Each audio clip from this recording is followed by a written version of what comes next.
Estamos, hermano, estudiando Apocalipsis capítulo 10. Apocalipsis capítulo número 10. Y vimos en este capítulo, en el verso número 1 hasta el verso número 11, cuando aparece un ángel con un librito abierto y que luego se le ordena a, a Juan tomar ese librito de la mano del ángel, comérselo, y luego Juan, ¿verdad?, hace referencia que fue dulce en su boca como la miel, pero amargo en su vientre. Y vimos esa semejanza que hubo también con Ezequiel, el profeta Ezequiel, en su libro. Y luego en el verso, en el capítulo número 11, del verso número 1 en adelante, hemos estado viendo también cuando a Juan se le da, ahí es capítulo 11, no es 10, capítulo 11, cuando a Juan se le da una caña semejante a una vara de medir. Aquí hay que tener cuidado, ¿verdad?, con las expresiones de Apocalipsis, bueno, con toda la Biblia, que son, esos detalles son bien interesantes. No le dio una vara para medir, sino que era una caña semejante a una vara de medir. ¿Ven la diferencia? ¿La pueden ver? No era una vara para medir, sino que era una caña semejante a una vara. ¿Ven esa diferencia? ¿Verdad? Hay en esa expresión una caña, ¿verdad?, semejante a una vara de medir.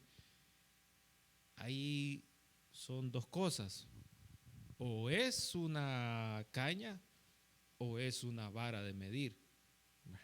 Entonces el Señor, hermano, utiliza esas figuras en la visión que le está dando a Juan, para que siempre en lo que el Señor está expresando haya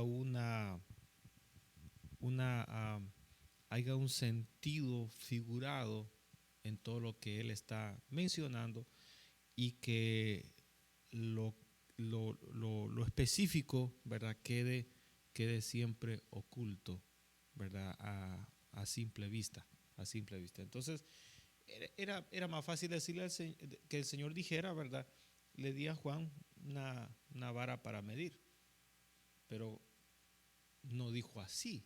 Le dio una caña, ¿verdad?, semejante a una vara de medir. Entonces, ¿verdad?, ahí, al ver esas dos cosas, ¿verdad?, o es una o es la otra, entonces ahí uno tiene que utilizar la interpretación correcta, ¿verdad?, qué es lo que el Señor está dando a entender con esa expresión. ¿Me entienden esa parte? ¿La ven un poco difícil o no? Prácticamente es la misma técnica que hemos estado ocupando en todo el libro, ¿verdad? El Señor siempre habla en un sentido figurado.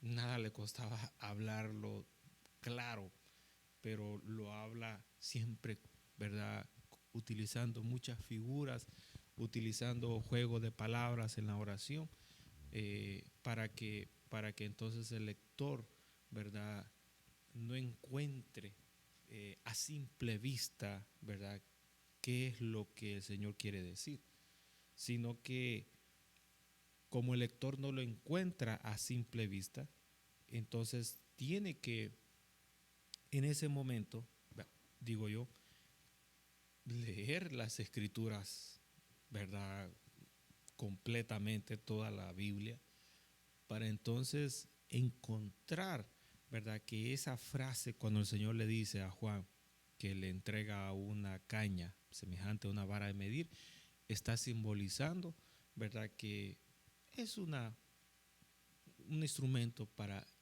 tomar medidas, en pocas palabras. Entonces, esa expresión, ¿verdad?, es bien importante tenerla en cuenta cuando usted, por ejemplo, va a hablar de esta parte de Apocalipsis capítulo 11, verso número 1. No diga, ¿verdad? Y es un detalle bien, bien interesante. El Señor le dio a Juan una vara para medir. Espérese, no le dio una vara, pero le dio una caña semejante a una vara de medir. ¿Ven la diferencia?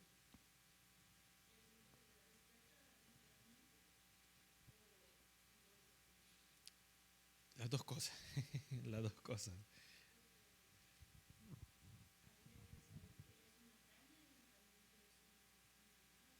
Bueno, la vara es para medir, ¿verdad? La vara es para medir.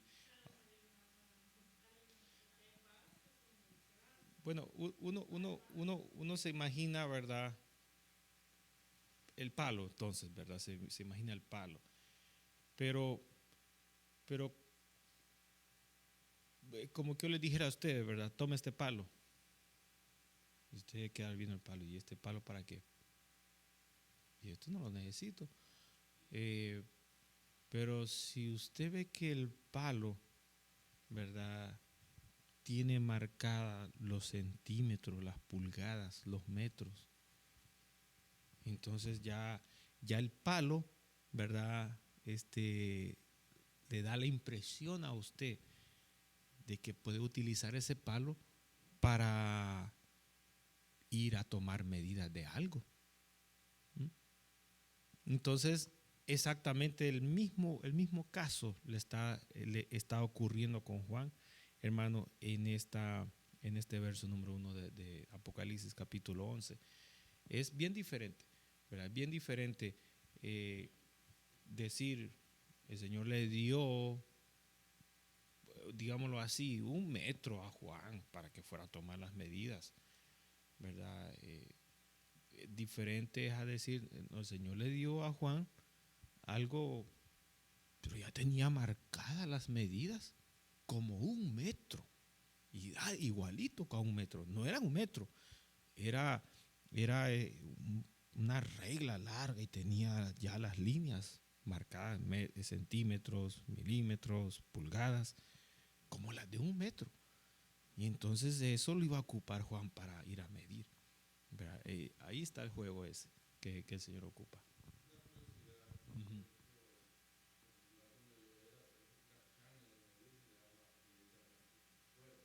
ujú,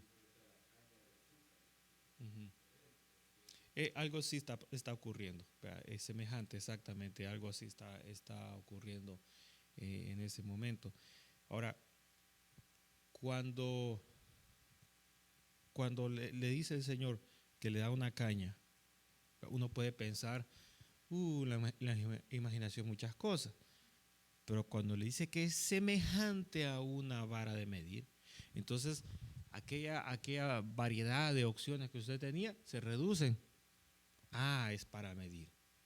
Y luego, al seguir leyendo, que viene el Señor y le dice, mide el templo con lo que te he dado. Entonces ahí confirmamos, si era algo que ya tenía marcadas las medidas, y con eso iba a ir a medir el templo. Entonces ahí, ¿verdad? Ahí llegamos a eso. Entonces, en toda la Biblia, ¿verdad?, siempre que el Señor habla, hermano, tiene esa manera, esa forma muy peculiar de él, de hablar, de hablar, de hablar. Eh, Usted tiene que ir en cada cosa que el Señor muestra, tiene que ir extrayendo, ¿verdad?, la idea principal para luego juntarlo todo y tener entonces eh, la idea en conjunto, la idea general que el Señor le quiere dar a uno. Él siempre habla así, en los sueños, en las visiones, en su palabra. Eso es muy normal en él. Entonces, Vimos ahí, ¿verdad? El verso número 1 que sucede eso. Vimos también que en el verso número 3, ¿verdad? Estábamos viendo, eh, bueno, a Juan le da eso, ¿verdad? Los 1260 días que habla ahí, hermano, en el verso número 2, es lo mismo, fíjese, menciona 42 meses, menciona 1260 días, y uno dice 42 meses, ¿sí? Ahora, y ahí tiene que volver a hacer lo mismo que les acabo de explicar. 1260 días son exactamente 42 meses. 42 meses son exactamente 3 años y medio.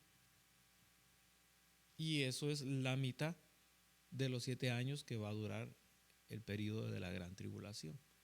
Entonces, aquí en el capítulo número 11, estamos, hermano, en un tiempo, ¿verdad? Muy interesante, muy importante de este periodo de 7 años de juicios. Y en el verso número 3 aparecen 2 testigos. Ahora, estos 2 testigos hay que tener un poco, ¿verdad? Vamos a observarlo un poquito más. Ahora, tienen cualidades, tienen manera en que ellos se protegen y ellos tienen una función. Lo vamos a ver entonces aquí en el capítulo, verso número 3 del capítulo 11 de Apocalipsis. Dice, y daré a mis 2 testigos que profeticen. Bueno, ellos tienen la facilidad de profetizar. ¿Qué es profetizar? Bueno, predecir, anunciar lo que viene en el futuro. Lo que viene en el futuro. Ahora, ¿qué es lo que ellos van aquí no tenemos exactamente la profecía que ellos están, no hay referencia a la profecía que ellos están diciendo. Ahora, pero ¿cuál sería el tema principal de la profecía que ellos están anunciando, que ellos están dando? Bueno, juicios, los juicios que hacen falta, los juicios que hacen falta. Daré a mis 2 testigos, bueno, son 2, ¿verdad? Testigos que profeticen por 60 días vestidos de silicio. Esos 1260 días son 42 meses, son 3 años y medio. Solo es el periodo que ellos van a estar profetizando. Dice, vestidos de silicio, y hablamos, ¿verdad?, la vestimenta aquella de silicio. Verso 4 dice, estos testigos son los 2 olivos y los 2 candeleros que están en pie delante del Dios de la tierra. Ahora, olivos, ¿qué representa olivos? El olivo, ¿qué representa el olivo? El olivo es una planta, es un árbol, arbolito que es bien común en toda la Biblia. Si ustedes vieron por ahí, yo publiqué una idea de un arbolito. Esa es exactamente la forma que tiene el arbolito. Ahora, ese arbolito, de ahí se saca aceite para aceite comestible. Ese aceite comestible, el aceite, bueno, es el mismo aceite, es un aceite comestible, y ese mismo aceite comestible tiene beneficios para la salud muy numerosos. No los voy a mencionar ahorita, pero aparte de eso, es el aceite que también se ocupa para ungir. De ahí también se saca aceite para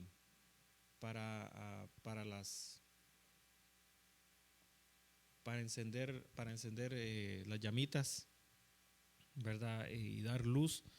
Aparte de eso también, ¿qué más se saca de ahí? Parece que, bueno, tenía algo más que se saca de ahí y se me olvidó ahorita. Pero de ese, el olivo, ¿verdad? Que se utiliza para, se saca el aceite y todo eso. Pero el olivo en sí, ¿qué representa?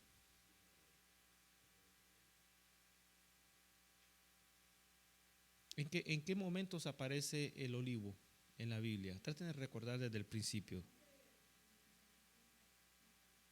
Bueno, ese es un monte, Monte de los Olivos, porque, bueno, curioso, ¿verdad? El monte donde él murió, Monte de los Olivos, me imagino que debe haber sido porque habían olivos, bueno, abundaban los olivos, ¿verdad? En aquella época ahí.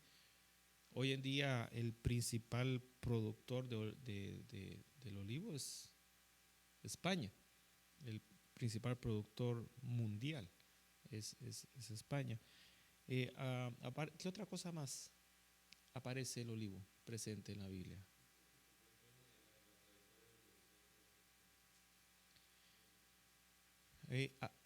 Hay uno antes. En el caso de Moisés, ahí aparece el aceite de la unción, ¿verdad? Que era hecho a base del aceite de olivo. Aparece también antes. Traten de recordar.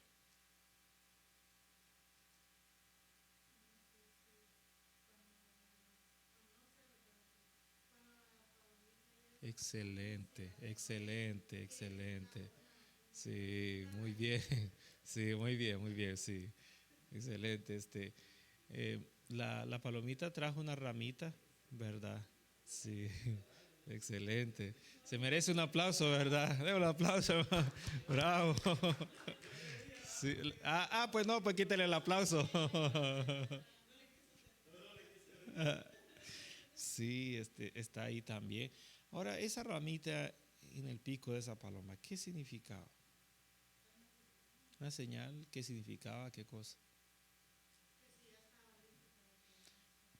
Bueno, que había, que había tierra, ¿verdad?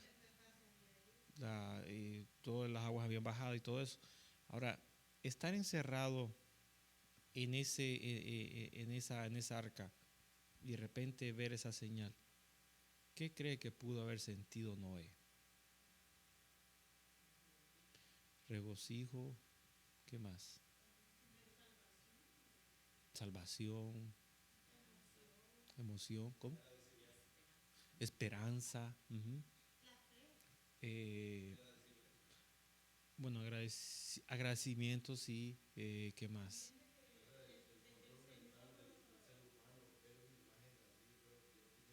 No, no, no hay explicación, francamente no hay explicación. Todo lo que han dicho, ¿verdad? Son emociones que aparecen en ese momento al ver la ramita. Eh, Estaba viendo también que dicen que las palomas son uno de los animales muy inteligentes, increíble. Son animales muy inteligentes. eh, lo estaba viendo hace poco, las palomitas tienen, y curiosamente aparece esa, o sea, el hecho de que la palomita hubiera ido, hubiera regresado, o sea, no se mira tan fácil. Muy bien, sí, claro que sí. Eh, al olivo le atribuyen también la señal de victoria, de triunfo, ¿verdad? A ellos. Ahora, fíjese, el Señor los está comparando a los dos testigos como olivos.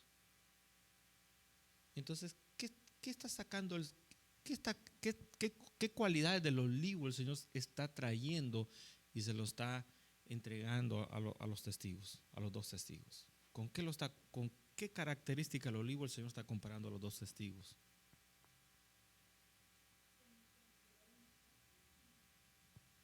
¿Qué características sacamos del olivo y qué características sacamos de los dos testigos que coinciden esas características? ¿El olivo profetiza? ¿Cómo?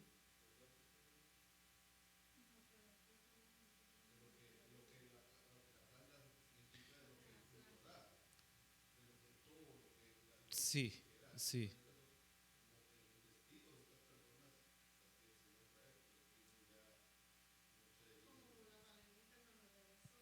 Ajá, pero ¿cómo podemos, sí, cómo podemos ahí, qué cualidades, ¿verdad?, naturales del olivo de las que hemos visto, son semejantes a los dos testigos.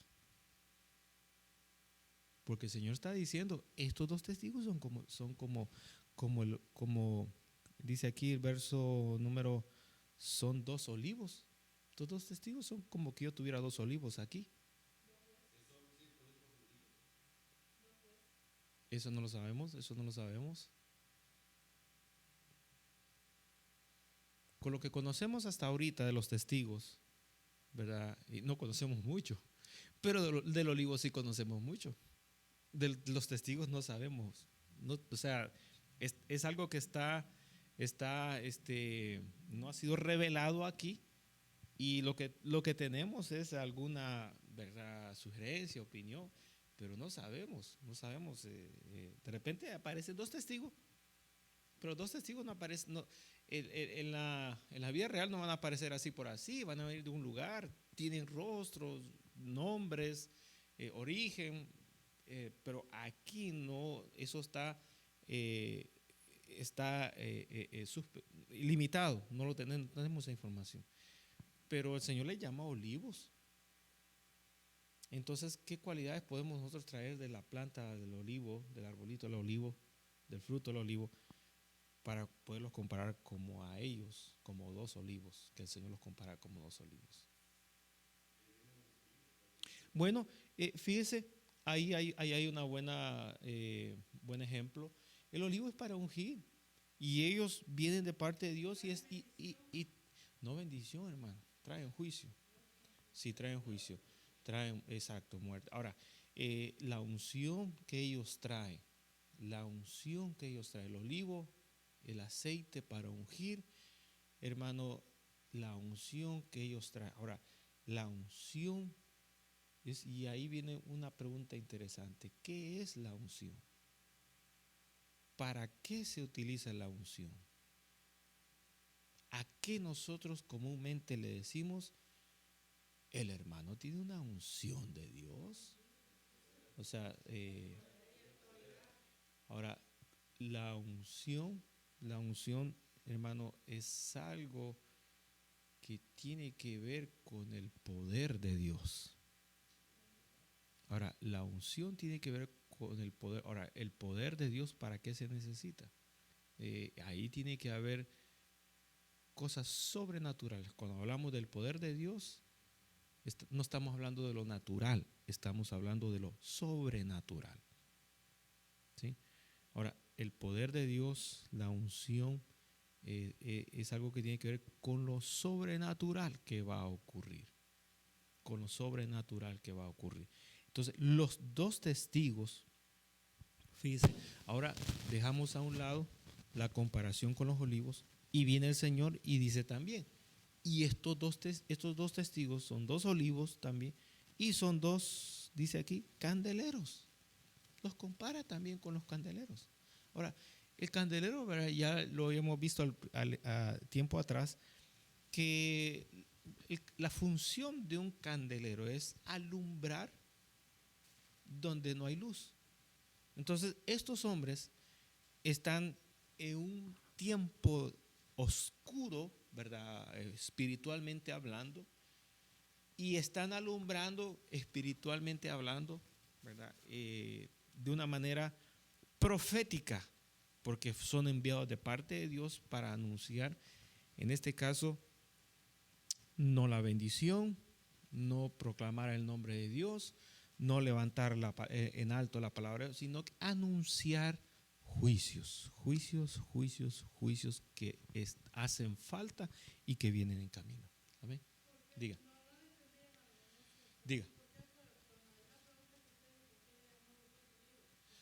Bueno, los dos, ¿por qué el Señor los compara a los dos testigos con los olivos? Y el olivo tiene muchas cualidades. Una de ellas es que se saca el aceite para ungir. Y cuando se ungía a una persona, ¿verdad?, en el tiempo bíblico, era porque se le estaba, la unción simbolizaba la llenura del Espíritu Santo, pero también en ese momento se le entregaban, ¿verdad?, facultades a la persona que se estaba ungiendo. Por ejemplo, cuando se ungían los reyes de Israel, en caso del rey David, se ungían, ¿verdad?, con aceite. Entonces, ¿qué era? En ese momento se le estaba dando la facultad de rey para que gobernara. Ahora, hoy en día no, ¿verdad? Por ejemplo, si se le va la facultad a usted para que sea presidente de un país, entonces, ¿qué hace? ¿Verdad? Se le pone la banda, se hacen los actos protocolarios, usted firma, jura y ya estuvo, ¿verdad? En ningún momento se le va a ir a ungir con el aceite, como se hacía en el tiempo antiguo. Entonces, allí el aceite, ¿verdad? Está simbolizando la unción, y la unción está simbolizando el poder que ellos tienen de parte de Dios para operar, y vamos a ver en qué lo van a utilizar. No, la bendición, o sea, usted, por ejemplo, Dios, por decir algo, Dios le da a usted unción, le da una unción a usted. Ahora, esa unción eh, eh, va a trabajar en usted en lo sobrenatural. Ahora, puede ser, por ejemplo, para algo que va a servir de bendición, o puede servir para algo que va a servir de juicio a la persona. Entonces, por ejemplo, eh, hubo un caso donde, si no me recuerdo, Pablo estaba predicando con alguien del gobierno, pero había otro que lo estaba estorbando para que el otro no creyera. Y entonces vino Pablo y se dirigió al que le estaba estorbando y le dijo: hijo de Satanás, el Señor te reprende y queda ciego. En ese momento operó el poder, la unción que había sobre Pablo, y cayó como juicio y lo dejó ciego. Entonces, el que estaba oyendo la palabra, ¿verdad?, al ver lo que había sucedido, ¿verdad?, inmediatamente creyó al Señor en ese momento. Entonces, la unción, ¿verdad?, sobre una persona puede servir para bendición o para juicio, cualquiera de los dos. Ahora, en el caso aquí de los dos testigos, ellos no van a traer ninguna bendición, ellos van a traer ira, ¿verdad?, de Dios, juicio de Dios, porque para eso han sido puestos, ¿verdad? Para eso. Entonces, muy bien, gracias. Ahora, en cuanto al candelero, ya vimos, ¿verdad?, que el significado, entonces el Señor los compara como dos olivos, dos candeleros que están en pie delante del Dios de la tierra. Esa frase que dice que están en pie delante del Dios de la tierra, pareciera como que nunca se sentaran y nunca se acostaran. ¿Qué quiere decir esa frase? Que están en pie delante del Dios de la tierra. Ahora, ¿qué quiere decir que están en pie? Fíjense que bueno, lo que dijo la hermana y lo que los hermanos están como el estar, bueno, vamos a hacer lo mismo que hicimos con el olivo y el candelero. Estar de pie, ¿qué diferencia hay de estar, que ver a alguien estar de pie o ver a otro que está acostado durmiendo, todavía con la colcha y la almohada? Que el de pie está como activo, está más a la expectativa, disponible, ¿verdad? Está listo por cualquier cosa, actúa inmediatamente. Pero el que está acostado hay que esperar que se levante, que se mire la cara, que se bañe, y toda esa cosa. Entonces, cuando dice que está en pie, quiere decir que ellos dos tienen, ¿verdad?, ya aquella disposición, hermano, listos para ir al encargo que Dios les ha dado. Ahora, les pregunto, ¿sucedió eso con todos los siervos de Dios en la palabra de Dios? No, no en todos, ¿verdad? No en todos, no en todos. En algunos, por ejemplo, en Ezequiel no quería, no, no estaba, ¿verdad?, tan así, porque la tarea que el Señor le estaba dando era dura, hermano. Irle a profetizar y decirle, ¿verdad?, ustedes, ¿verdad?, ahí no es como hoy en día, ¿verdad?, que mis queridos hermanos, que va, hermano, hipócrita, ¿verdad? Y aquí hay palabras duras. Entonces, hermano, él no estaba tan dispuesto. Y ahí, ¿verdad? El Señor trabajó para ponerlo en pie, ¿verdad? De esa manera. Y hubieron otros que estaban listos, ¿verdad? Pero más sin embargo, estos dos testigos no tienen, déjeme usar esta expresión, esta flojera de que, ay, que Señor, que me van a pegar, me van a decir cosas feas. No, no quiero tener problema con nadie. No, aquí quiero llevar la vida tranquilo. No habían, sabían a lo que iban, sabían lo que Dios les había encomendado y estaban firmes y listos para ir a hacer la tarea. Luego, verso número 5 dice, si alguno quiere dañarlos, ahora, cuando dice aquí que si alguno quiere dañarlos, quiere decir que la tarea que ellos llevan, ¿verdad?, implicaba agresión física, abuso físico, verbal, etcétera.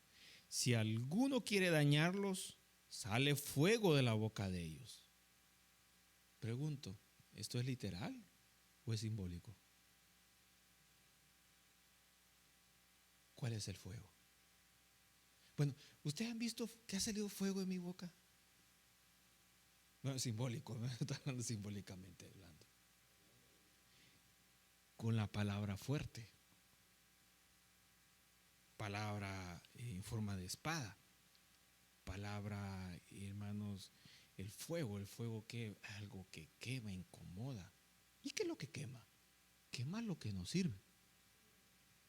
Entonces sale fuego en la boca de ellos y dice, y devora a sus enemigos. Bueno, cuando el Señor hablaba, hermanos, ¿qué era lo que sentían, hermanos, cuando el Señor hablaba la palabra? Cuando Esteban hablaba la palabra, cuando Pablo hablaba la palabra, ¿qué era lo que sentían los sacerdotes, los fariseos y toda esa gente? Dice la Biblia que ellos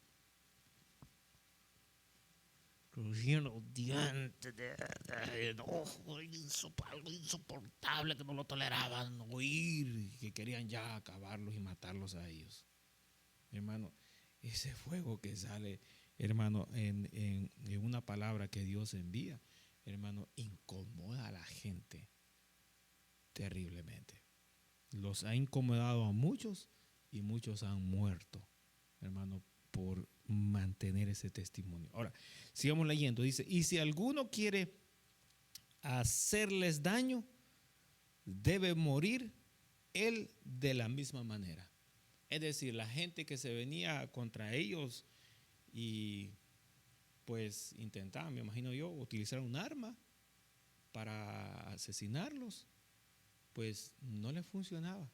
Y ese mismo método que ellos habían ocupado con esos dos testigos, les caía ese juicio a ellos y ellos morían. Esa era la protección que Dios les había puesto a estos dos testigos. Ahora, sigamos leyendo. Verso número 6. Estos tienen poder. Ahí está. Estos tienen la unción para cerrar el cielo a fin de que no llueva en los días de su profecía, y tienen poder sobre las aguas para convertirlas en sangre y para herir la tierra con toda plaga cuantas veces quieran. Bueno, de aquí del verso número 6 vamos a sacar esta expresión. ¿Qué cosas son lo que estos dos testigos tienen poder? Para el agua en el cielo y la sangre, agua, convertirla en sangre. Ahora les pregunto, ¿dónde hemos visto eso en la Biblia antes? ¿En Moisés? Moisés con las aguas, y Elías que detuvo la lluvia. Ahora, no estoy diciendo que son ellos dos porque no aparece aquí, pero ahí hay unas señales que, ¿verdad?, que pueden estarse inclinando con esos dos personajes, Moisés y Elías. Ahora, uno murió, el otro no murió.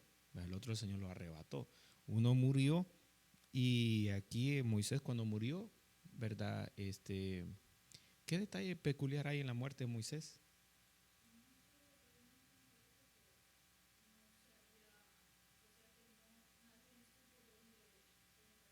Nadie supo. ¿Por qué? Porque el Señor, ¿por qué no quería el Señor? ¿Por qué no? Porque lo iban a idolatrar, hermanos. Es más, hasta ahorita lo tiene a él. Eso es quien se lo quita de la mente, hermano. Y como que le quiera quitar a alguien la virgencita, que le quita a los judíos a Moisés. Eso no se puede. Lo tienen así. Ahora, aparte de eso, ¿qué otra cualidad hubo en la muerte de Moisés? No se conoce el lugar donde él quedó muerto, porque Dios fue quien lo enterró. Dios fue quien lo enterró. ¿Cómo? Oh, la Biblia dice que lo enterró. Sí, lo enterró. La Biblia dice que lo enterró. O sea, nadie lo vio porque el Señor lo llevó. ¿A dónde? Antes de morir. Lo llevó a un monte. ¿A qué monte? Allá donde nosotros vamos, al campamento, dice Francisco. Lo llevó a esa montaña y allá lo vio y le dijo al hermano que le quitara las vestiduras, ¿verdad, hermano? Y el Señor, y ahí murió y el Señor lo enterró y nadie vio dónde el Señor lo enterró. Nadie lo vio. Ahora, hermanos, ¿qué otro comentario adicional a ese hay en la Biblia?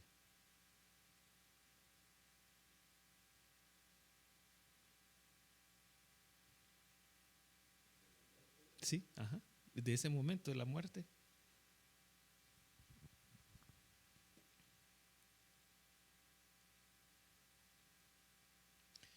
Fíjese que dice la escritura que cuando él murió, Satanás quería llevarse el cuerpo. Y los ángeles estaban ahí. Es mío, no, es mío, no, mío, mío. Y los ángeles tuvieron que reprender y le dijeron a Satanás que el Señor te reprenda. Y le quitaron el cuerpo. Léanlo. Ahí está en la escritura. Bien interesante eso. Estaban disputando, se estaban peleando por el cuerpo de Moisés. Y el ángel le dijo que el Señor te reprende. Y se lo quitó. Se lo quitó. Leamos verso 7. Dice, cuando haya acabado su testimonio,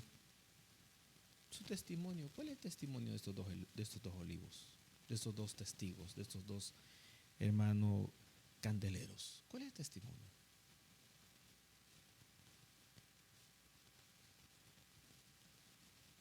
Bueno, ellos tienen un testimonio porque son testigos. Interesante, ¿no? Todo testigo tiene su testimonio, su versión, su argumento. Son testigos. Testigos vieron, oyeron, conocen, saben, ¿verdad? Y nadie puede a ellos contradecirlos porque fueron testigos de algo.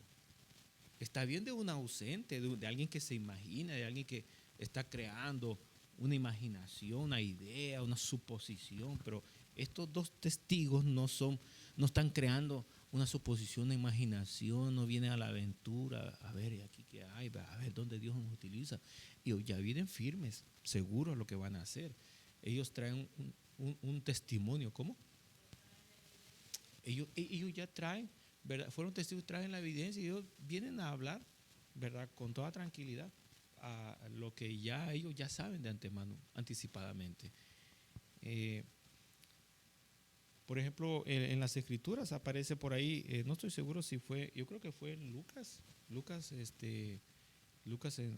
el principio de su evangelio empieza a decir, nosotros fuimos testigos.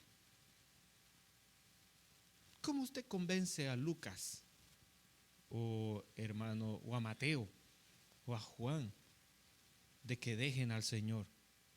De que eso no era cierto, que eso era una doctrina de hombre, etcétera. ¿Cómo usted va a convencer a Juan, a Mateo? Si ellos lo vieron todo, ellos lo oyeron todo, ellos lo sintieron, a ellos se les encomendó el evangelio. Si ellos mismos, hermano, hablaban, ponían las manos, ellos mismos, hermano, fueron testigos. Entonces, ¿quién podía a ellos, hermano, decirles, no, tú estás equivocado? Hermano, era imposible. Nadie podía a ellos, hermano, contradecirlos, porque ellos eran los testigos presenciales, estuvieron presentes cuando el Señor, hermano, los llamó. Todos los milagros, ellos lo vieron, hermano. Todas las enseñanzas, ellos las escucharon. Hermano, el Señor ascendió, ellos lo vieron todo. El Señor los bautizó, hermano, el Señor mandaba ángeles, ellos lo vieron todo. ¿Cómo ellos iban a dejar eso? No se podía. Y aquí vemos a dos testigos que están empapados de lo mismo. ¿Cómo ellos van a dejar de decir, no, nos equivocamos? No, ellos están ya metidos en eso. Entonces ellos tienen un testimonio. ¿Cuál es el argumento de ellos? Aquí estoy repitiendo, ¿verdad? Prácticamente lo mismo. La profecía de los juicios de Dios. Ese es su argumento, ese es su testimonio. Hermanos, ser testigos de lo que Dios, ¿verdad?, va a traer a la humanidad, hermanos, en ese tiempo de la gran tribulación. Amén. Le pregunto, ¿y usted en este momento es testigo de Dios?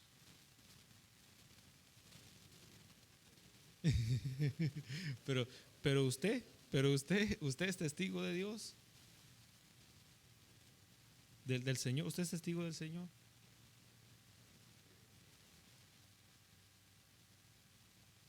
El testigo tiene que tener una evidencia. ¿Qué evidencia tiene usted? Usted puede tener evidencia, pues fíjese que, mire, me acuerdo que aquella hermana Coluchita que está allá atrás, y que viera lo que Dios hizo en ella. Y mire, le cuento este gordito que está aquí, mire, viera Dios lo que hizo. El testigo tiene que tener algo en él para creerlo.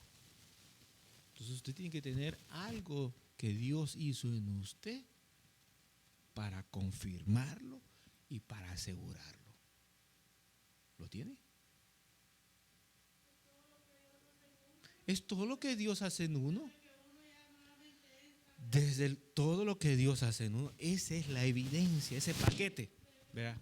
Ese paquete, esas cosas que Dios hace continuamente en usted, esa es su evidencia de que Dios es un Dios real. Y usted cuando va a predicar y a hablar de la palabra de Dios, ¿qué habla? Habla lo que Dios hizo en mí, el pastor de la iglesia. Amén. ¿Qué pasó? Usted va a hablar lo que hizo en usted. Porque si usted habla de mí, el que le está viendo va a decir, pero apartate y decime dónde está él para irlo a ver si es cierto. Es que él los está confundiendo a todos. Sí, sí. Hay que estar listo y de pie, como la hermana. Sí, exacto. Entonces, usted, ahora acuérdese del método que el Señor ocupó en el endemoniado de Gadara. ¿Qué fue lo que el Señor le dijo a él? Él quiso ir con él y se iba a agregar el 13º discípulo a la barca. Y el Señor le puso la mano en la frente. No, quédate. Y yo aquí ya no voy a volver a venir a este lugar, pero aquí te dejo a ti. Así es que tu trabajo va a ser, ¿cuál era?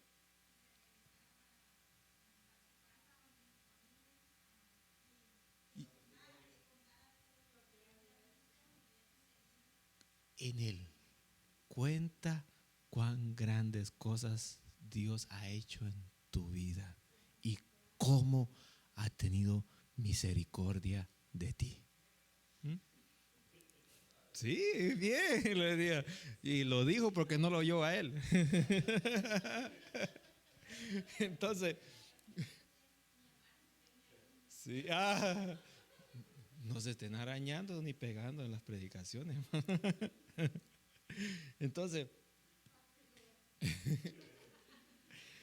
por esa razón, ¿verdad? Hermano, el testimonio es bien importante. Cuando usted va a hablar, usted habla de las experiencias que usted tiene con el Señor. Si usted no tiene experiencia, usted se va a ir a una letra muerta, ¿verdad? Una letra, hermanos, que ni usted mismo va a saber cómo explicarla. Pero si usted explica lo que usted vivió, sintió, recibió, ¿verdad? El que lo está viendo se va a quedar, sí, interesante, ¿va? Entonces va a haber algo nuevo en usted que él no tiene y va a sentirse atraído en recibirlo de esa misma manera. Entonces, ¿verdad? Ese es el testimonio. Ahora, verso 7, sigamos leyendo. Cuando haya acabado su testimonio, la bestia, vamos a hablar de la bestia en la próxima ocasión. La bestia dice que sube, del abismo, hará guerra contra ellos, con estos dos testigos, y los vencerá y los matará.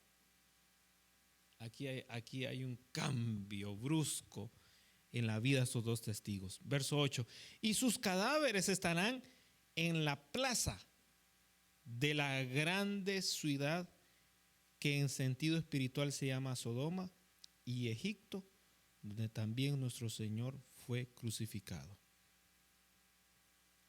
Bien, de la bestia vamos a hablar más adelante. Dejémosla ahí quietecita. Ahora, dice, sube del abismo. Esta palabra interesante. Hará guerra contra ellos, los vencerá, los matará, y sus cadáveres estarán en la plaza de la grande ciudad. ¿Cuál es esta grande ciudad? Que en sentido espiritual, fíjense, no habla del sentido literal, habla de un sentido figurado, un sentido espiritual.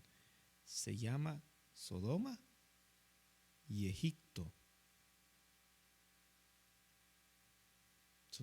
Sodoma y Egipto son dos ciudades, o sea, no es lo mismo, son dos ciudades diferentes. Egipto es una nación. Sodoma, digámoslo así, era como una nación. Son dos ciudades diferentes, pero aquí está diciendo que en sentido figurado era Sodoma y Egipto. Ahora, aquí hay una pista donde también nuestro Señor fue crucificado. Ahora, ¿cuál es esta grande? Yo aquí la tengo, sí. Grande ciudad. ¿Cuál es esta grande ciudad? ¿Cuál es? ¿El mundo? ¿Cuál es esta gran ciudad?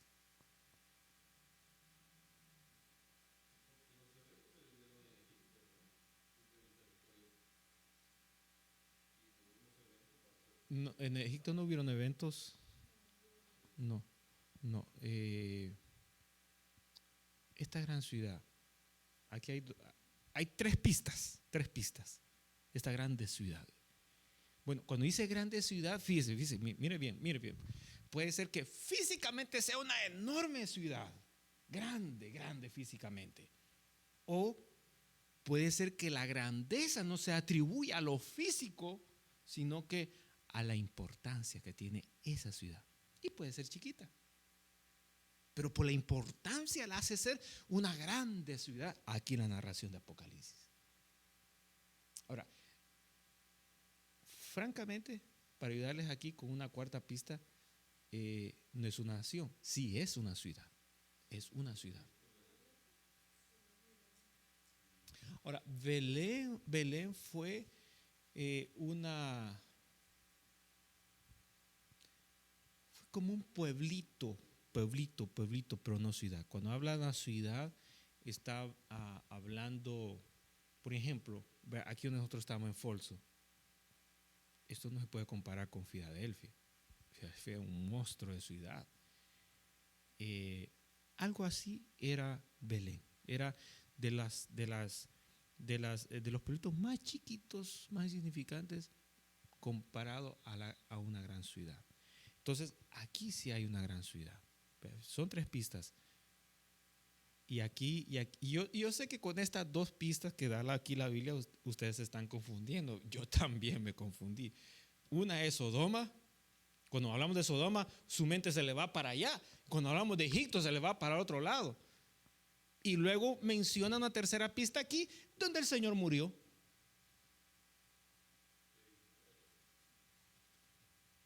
No, el Señor murió, pues, verdad, en Israel, obviamente. Pero Israel es una nación, no es una ciudad. Y aquí está hablando la ciudad. Como les digo, la palabra grande puede ser que físicamente es una enorme ciudad, o puede ser que la importancia de la ciudad, aunque sea pequeñita, la haga ser grande, de un sentido figurado. ¿Es grande? Y le voy a dar esta pista. No es físicamente grande, es la importancia de la ciudad la hace ser grande. No, no, no, no, no, no, no, no, no. Babilonia la vamos a ver ya más adelante. Vea. No, dice donde él. ¿Qué dice el Señor aquí? ¿Qué pista es la que tenemos aquí? Donde él fue crucificado. Jerusalén. Jerusalén es. Ahora, el Señor murió en la ciudad de Jerusalén. Vea, si usted fue el año pasado conmigo a Jerusalén, el viaje que hicimos. No, es Jerusalén. La ciudad de Jerusalén es vamos a ver si la vemos en la próxima ocasión. No es no es una bueno, no se mira enorme, ¿verdad? Como la ciudad que nosotros hoy en día conocemos. Pero el valor que tiene Jerusalén para Dios y bueno, y obviamente para el mundo, la hace ser grande. La ciudad de Jerusalén. Ahora, la ciudad de Jerusalén está rodeada por muros y el límite de Jerusalén es específico. Ahí es la ciudad. Ahora, ¿en qué parte de la ciudad murió el Señor?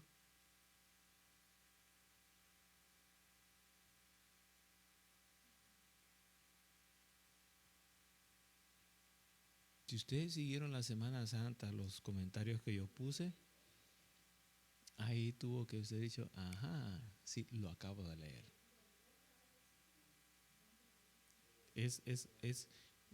Bueno, el monte es Monte Gólgota, hay un acento ahí, Gólgota. Monte del Calvario, el Monte de los Olivos.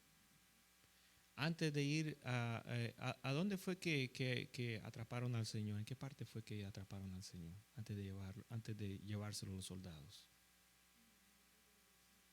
Ahí ya no fue Monte Sinaí. Monte Sinaí estamos, tenemos que tomar un avión, hermano. Vamos a ver el Monte Sinaí para que vea la distancia, ¿cómo? Sí, Monte de los Olivos, Monte Calvario, el Golgota. Igual. Ahora, después de la Santa Cena, ¿para dónde se fue? Se fueron a orar. Cuando le vaya a una prueba, ¿qué hace usted? Tiene que ir a orar. Tenemos que ir a orar y en la prueba tenemos que orar y después de la prueba también tenemos que seguir orando. Él se fue a orar. ¿A dónde se fue a orar? Que por cierto, se llevó a los discípulos, como que eran aquellos, ¿verdad? Que se durmieron y que despierte, que no.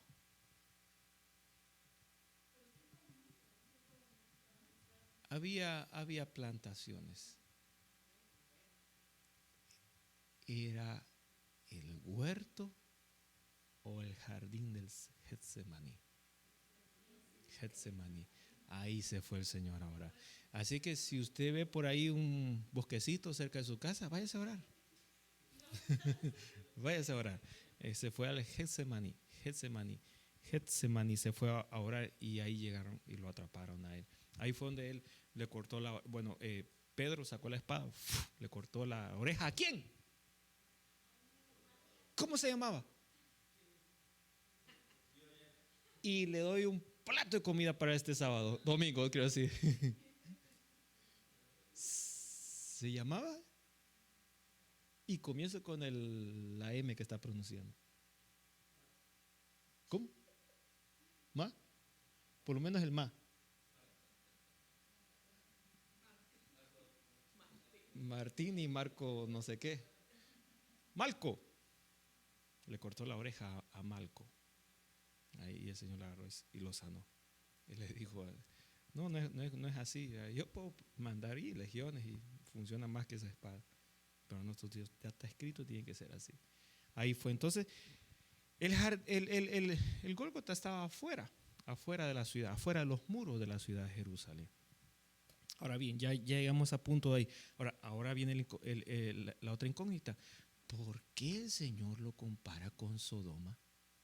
Perdón. ¿Sí es Sodoma?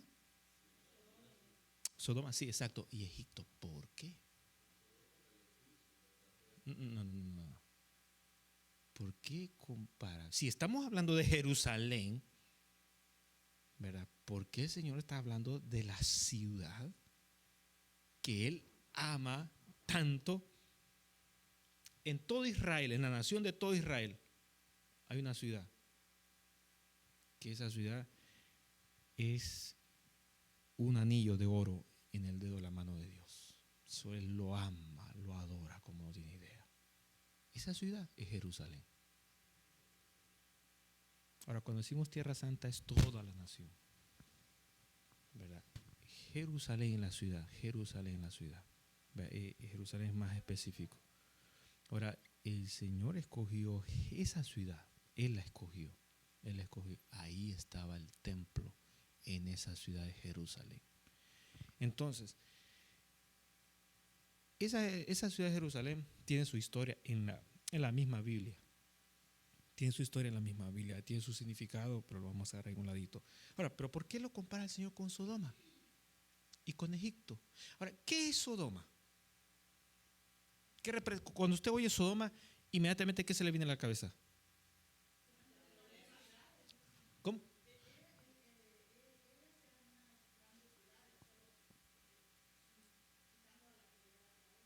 Sí. ¿Qué más se le viene a la mente? La maldad, problemas, la corrupción, o sea, hermano, bueno, sí, pero sí eso había en todas las ciudades del mundo. ¿Pero por qué? ¿Energía? Orgía. La rebeldía, perdón, no la escuché, perdón, la rebeldía. Bueno, hermano, ¿por qué? ¿Por qué si eso estaba en todas las ciudades? ¿Por qué hay tanto énfasis para Sodoma y Gomorra, ¿verdad? En este caso las dos. ¿Por qué? ¿Pero por qué? ¿Por qué? Ahí hay una palabra clave. ¿Por qué? ¿Por qué estas dos, ¿verdad?, sobresalían de las demás? Si las demás había de todo también. ¿Pero por qué en estas dos? Es bien sencilla la respuesta. Lo estoy haciendo bien difícil, pero bien sencilla la respuesta. Había la incredulidad también en las demás, pero ¿por qué? ¿Por qué estas dos? Adoraban también las otras, pero ¿por qué estas dos? Había también, ¿y por qué estas? No, en Sodoma, ¿por qué en esta ciudad de Sodoma y Gomorra hay tanto énfasis en estas ciudades? Por la maldad, si la misma maldad había en las otras. ¿Cuál es la diferencia? Que estas ciudades son bien conocidas. La respuesta es bien sencilla. Yo lo estoy complicando y se lo estoy haciendo bien difícil. Pero ¿por qué? ¿Por qué?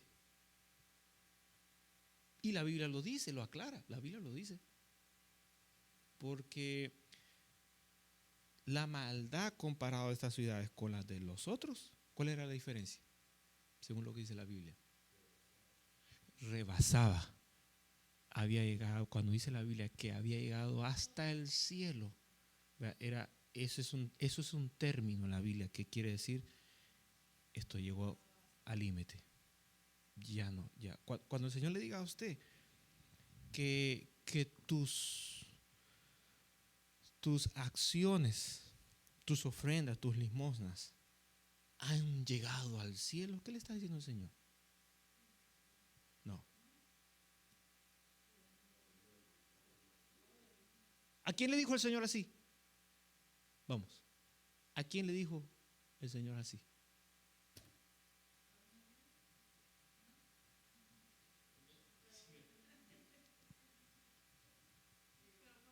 Sí, fue un hombre. Muy bien. A un hombre se lo dijo.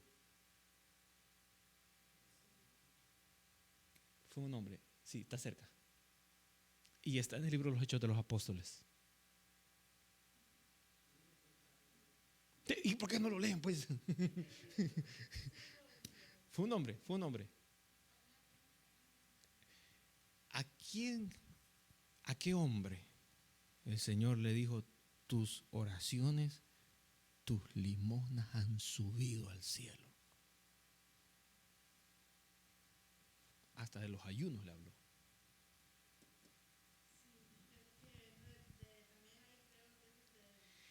Y, no, no, ahí, gracias a Dios, ahí no había ningún hipócrita. Porque ahí fue donde por primera vez se derramó el Espíritu Santo en los gentiles.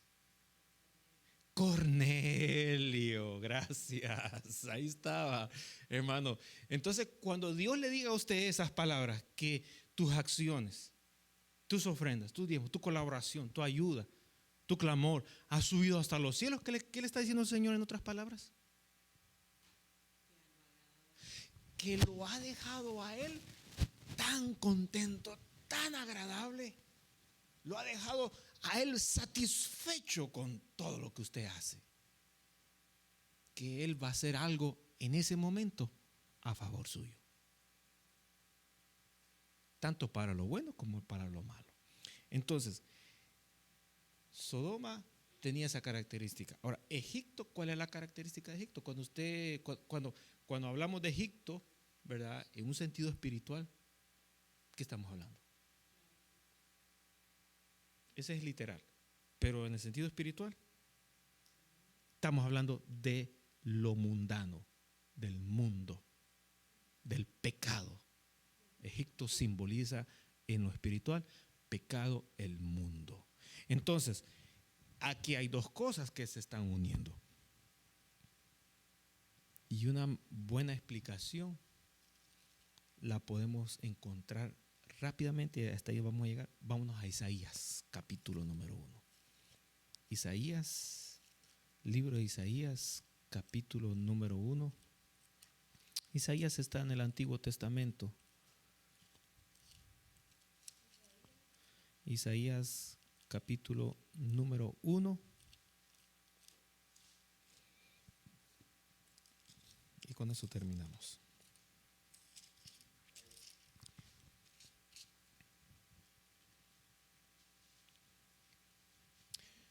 Bien, lo voy a leer rápido para terminar. Dice así: visión de Isaías, hijo de Amós, la cual vio acerca de Judá y Jerusalén en los días de Usías, Jotán, Acaz y Ezequías, reyes de Judá. ¿De quién está hablando? ¿De qué ciudades? Ahí está Jerusalén. Ahí está Jerusalén. Oí cielos y escuchar tu tierra. ¿A qué tierra le está hablando? Jerusalén. Dice: porque habla Jehová, crié hijos y los engrandecí y ellos se rebelaron contra mí. ¿Quién ciudades se rebelaron anteriormente contra el Señor? Sodoma. El Señor le dio la oportunidad y se rebelaron contra él. El buey conoce a su dueño. Mire cómo el Señor le está hablando tan duro. El buey conoce a su dueño y el asno el pesebre de su Señor. Israel no entiende, mi pueblo no tiene conocimiento. Oh gente pecadora, pueblo cargado de maldad, generación de malignos, hijos depravados, dejaron a Jehová, convocaron a ira al santo Israel, se volvieron atrás. ¿Por qué queréis ser castigados? Aún todavía os rebeláis. Toda cabeza está enferma y todo corazón doliente. Desde la planta del pie hasta la cabeza no hay en él cosa sana, sino herida, hinchazón y podrida llaga. No están curadas, ni vendadas, ni suavizadas con aceite. Vuestra tierra está destruida. Vuestras ciudades están puestas a fuego, vuestra tierra delante de vosotros comida por extranjeros y asolada con asolamiento de extraños. Y queda la hija de Sión como enramada en viña y como cabaña en melonar, como ciudad asolada. Si Jehová de los ejércitos no nos hubiese dejado un resto pequeño, como Sodoma, fuéramos y semejantes a Gomorra. Dios lo está comparando en Isaías con aquellas ciudades. Y en Apocalipsis le vuelve a repetir la misma comparación. Verso número 10. Príncipe de Sodoma, oí la palabra de Jehová, escuchad la ley de nuestro Dios, pueblo de Gomorra. ¿A qué pueblos el Señor se está refiriendo?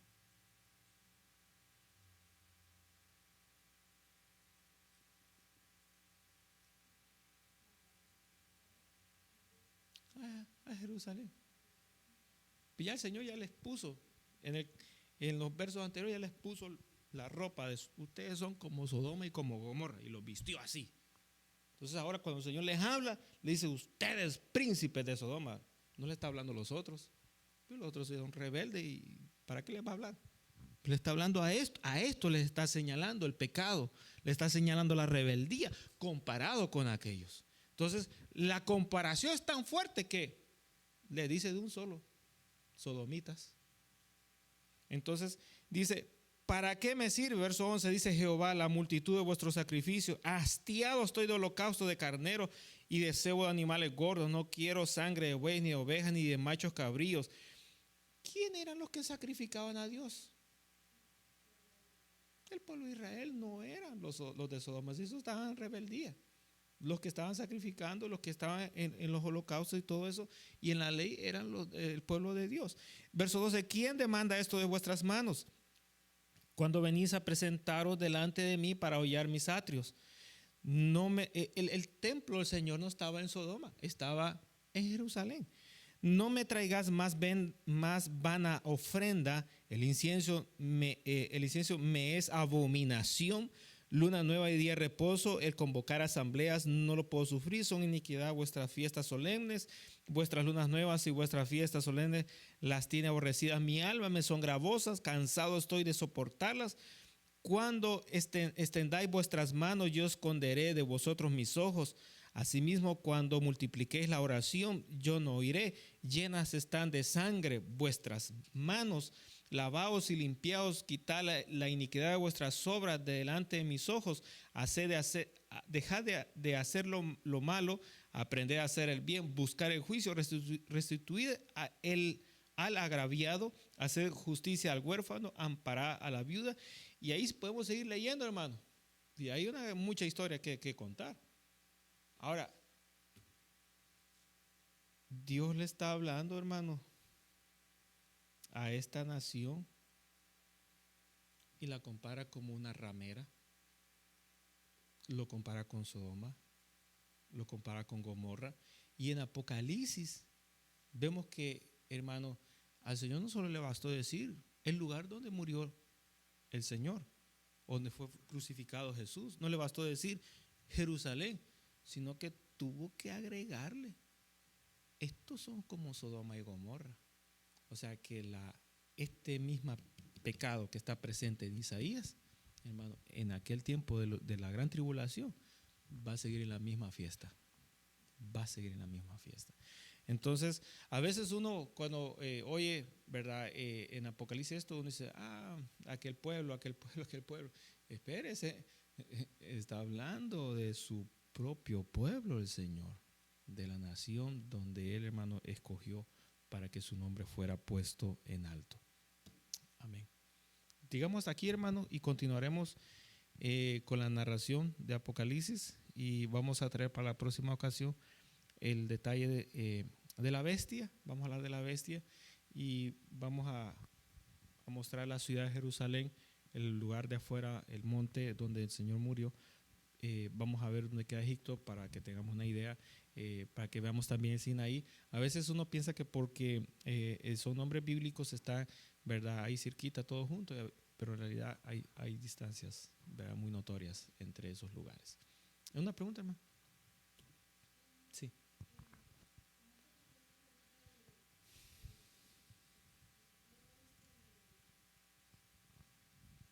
Jerusalén, Sodoma, Israel. Uh-huh. Uh-huh, uh-huh.